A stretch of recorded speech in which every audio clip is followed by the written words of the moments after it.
Hello everyone, कैसे हैं। मैं प्रतिभा आपका एक बार फिर से स्वागत करती हूँ अपने परिवार एम सिलेक्शन में। अच्छा, कुछ लोग के मन में ये होती है कि जेआरएफ के लिए एज लिमिट क्या है, हम जेआरएफ कब तक क्वालिफाई कर सकते हैं, कब तक नहीं कर सकते हैं, क्या हम केवल 28 साल तक का कर सकते हैं या 30 साल तक का कर सकते हैं, क्या इससे ज़्यादा मुझे मिल सकता है। बहुत सारे बच्चों के को दिमाग में क्वेश्चंस रहता है, तो आपका आज ये डाउट हो जाएगा सॉल्व। और मैं आपको अपडेट करने वाली हूँ, है ना, कि हम यहाँ पर एज लिमिट की बात करेंगे। किसकी बात करेंगे? एज लिमिट की हम यहाँ पर बात करेंगे। यहाँ पर देखिए लिखा है कि हम पहला जब पॉइंट यहाँ पर पढ़ेंगे कि JRF not more than 30 year age on first day of the month in which the examination is conduct. ये ठीक है। अब यहाँ पर हम बात करते हैं, देखिए जो एज रिलैक्सेशन है ना, हम यहाँ पे ऑप्शन ए जो है इसको पढ़ते हैं।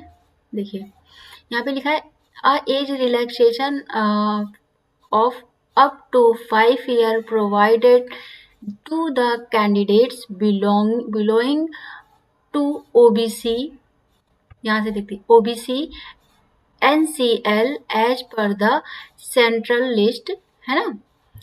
फिर उसके बाद आ जाता है OBC अवेलेबल ऑन वेबसाइट, वजह देख सकते हैं।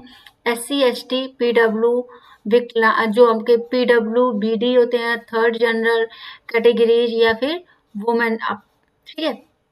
इन सबको जो भी आप जिस भी कैटेगरीज में आते हैं तो वहाँ पर आपको क्या है 5 ईयर का जो है एज रिलैक्सेशन प्रोवाइड कराया जा रहा है ना। तो मान के चलिए कि अभी यहाँ पर क्या लिखा है। अच्छा, ये जो 30 ईयर है ये जनरल के लिए है ना, ये जनरल के लिए है। तो आप ये कंफ्यूजन ना करिएगा कि ये किसके लिए है, ये जनरल के लिए है ना। लेकिन यहाँ पर जो आप ओबीसी में आते हैं, ठीक है, वुमेन है, थर्ड जनरल है या SC ST हैं, इनके लिए क्या है 5 ईयर की एज रिलैक्सेशन मिल रहा है। किसके लिए?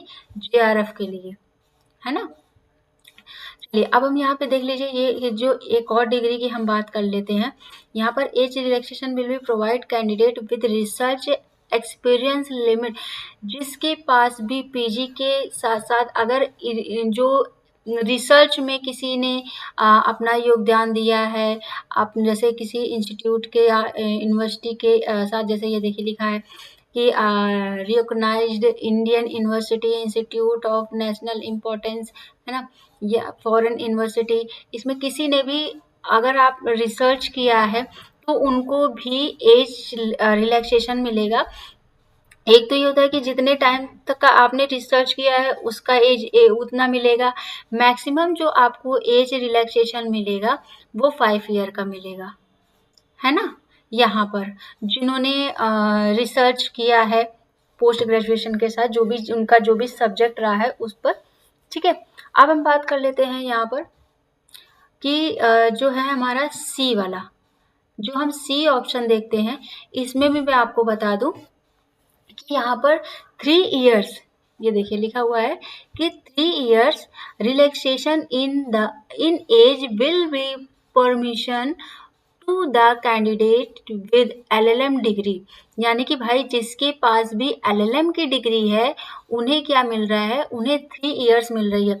अच्छा, यहाँ पर जो LLM की डिग्री है, यहाँ पर चाहे वो मेल हो या मतलब जनरल हो या फिर ओबीसी हो, तो इन्हें क्या है कि अगर आपके पास LLM की डिग्री आती है वो है तो आप जेआरएफ के लिए 3 इयर्स आपको एज रिलैक्सेशन मिलता है। आप यानी कि 33 साल तक का आप क्या कर सकते हैं, जेआरएफ के लिए अप्लाई कर सकते हैं, है ना। लेकिन जिसके पास, मैं फिर से बता रही हूँ, LLM की डिग्री है होनी चाहिए, है ना, LLM की डिग्री होनी चाहिए। इसके बाद जो है कि यहाँ पर लिखा हुआ है कि 5 इयर्स एज रिलैक्सेशन किसको मिल रहा है, आर्म्ड फोर्स को मिल रही है। जो भी मतलब हमारे सेना से जो भी रिटायर्ड होते हैं उनके लिए भी यहाँ पर एज रिलैक्सेशन दिया हुआ है कि आप 5 ईयर तक फॉर्म फिल कर सकते हैं। लेकिन यहाँ पर ये देखिए एक दिया हुआ है, मेंशन किया गया है कि 1 दिसंबर 2025 के अंदर जो भी आते हैं वो इस फॉर्म को फिल कर सकते हैं, है ना? वो आपका आप इसका लाभ उठा सकते हैं। तो ये कुछ ऐसी इन्फॉर्मेशन रही है जिसे बहुत ज़्यादा कंफ्यूजिंग रहती है कि हाँ मतलब जेआरएफ में हम आगे फिल कर सकते हैं कि नहीं, हमारी तो एज 23-30 साल है, हम तो फॉर्म फिल नहीं कर सकते हैं। तो आपको बताएं कि यहाँ पर आप जो भी आपका कैटेगरीज है उसके अकॉर्डिंग आप यहाँ पर एलिजिबल हैं, आप फॉर्म फिल कर सकते हैं जेआरएफ के लिए। अच्छा, यहाँ पे बता दें कि जो असिस्टेंट प्रोफेसर के लिए है, असिस्टेंट प्रोफेसर के लिए आपकी कोई लिमिट नहीं है। यहाँ पर एज लिमिट आप असिस्टेंट प्रोफेसर के लिए नहीं होती है, यहाँ पर आप असिस्टेंट प्रोफेसर बन सकते हैं। बस आपका क्या है कि आपने ये जो असिस्टेंट प्रोफेसर के लिए है वो क्वालिफाइड किया हो, है ना? एडमिशन टू पीएचडी, पीएचडी में भी आपका कोई एज लिमिट नहीं है।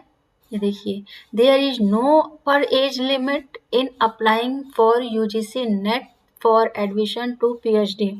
एडमिशन की पीएचडी के लिए आप इसमें एज लिमिट नहीं है। आप एडमिशन अगर आप पीएचडी क्वालिफाई करते हैं तो आप पीएचडी में एडमिशन ले सकते हैं। अगर आपने असिस्टेंट प्रोफेसर को क्वालिफाई किया हुआ है, नेट क्वालिफाई किया हुआ है, तो आप यहाँ पर असिस्टेंट प्रोफेसर के लिए आप अप्लाई कर सकते हैं, आप यहाँ पर प्रोफेसर बन सकते हैं, है ना? कुछ ऐसे ही इन्फॉर्मेशन जो हमारी बुलेटिन इन्फॉर्मेशन होती है, मैं उसके अकॉर्डिंग आप लोगों के लिए कोशिश करती हूँ कि मैं लेकर आऊँ जो आप लोगों के लिए बेनिफिशियल हो सके। तो प्लीज़ मेरे चैनल को ज़्यादा से ज़्यादा शेयर, लाइक, सब्सक्राइब ज़रूर करें और आप अपनी भी कुछ एडवाइस दें जिस पे मैं और अच्छे-अच्छे वीडियोज़ बनाकर आपको अपडेट करती रहूँ। तो आज के लिए इतना ही रखते हैं। Thank you so much, bye bye, take care.